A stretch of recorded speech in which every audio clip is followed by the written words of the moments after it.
بسم اللہ الرحمن الرحیم۔ السلام علیکم۔ جماعت ہفتم عنوان ہے زندگی کا مقصد اوروں کے کام آنا۔ سوال نمبر 3 جملوں میں استعمال کرنے الفاظ کو۔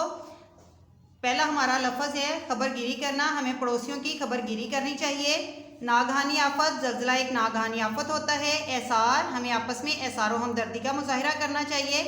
بے سر و سامانی، غدر کے وقت مسلمانوں کو بے سر و سامانی کے عالم میں نکلنا پڑا۔ غدر بیٹا جنگ کو کہتے ہیں، اس کے لفظ کے معنی ہے جنگ، یعنی کہ جنگ کے وقت مسلمانوں کو بے سر و سامانی کے عالم میں نکلنا پڑا۔ حسن سلوک، ہمیں ایک دوسرے سے حسن سلوک سے پیش آنا چاہیے۔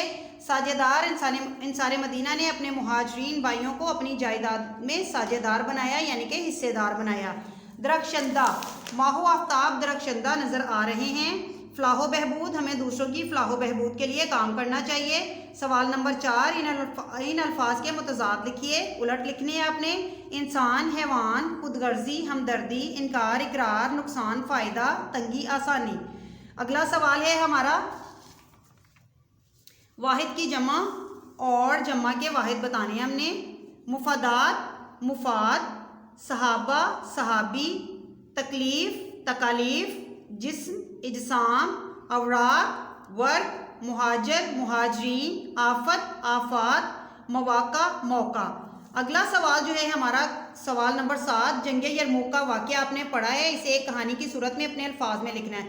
بیٹا یہ وہی واقعہ ہے جو ہمارے سبق کا عنوان ہے کہ ایک دوسرے کے کام آنا، زندگی کا مقصد دوسروں کے کام آنا ہے۔ جب ایک زخمی سپاہی پانی کے لیے پکارتا ہے، جب اس کو پانی کے لیے ایک آدمی آتا ہے اس کو دینے کے لیے، تو وہ کیا کرتا ہے، وہ کہتا ہے کہ دوسرے کو پانی دیا جائے، دوسرا بھی زخمی پانی کے لیے پکار رہا ہوتا ہے۔ تو یہ واقعہ جو ہے وہ میں نے اپنے الفاظ میں لکھا ہے، بیٹا آپ لوگوں نے بھی اسی طرح سے اپنے رجسٹر پر نیٹ کر لینا ہے۔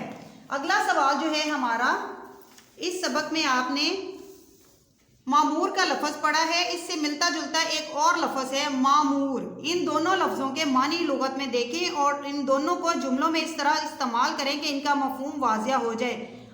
پہلا جو معمور ہے، الف والا میم الف، معمور مقرر ہے، مجھے صدر کے عہدے پر معمور کیا گیا۔ دوسرا معمور بھرا ہوا، تمام صحابہ رضی اللہ تعالیٰ عنہ جذبہ احسار و ہمدردی سے معمور تھے۔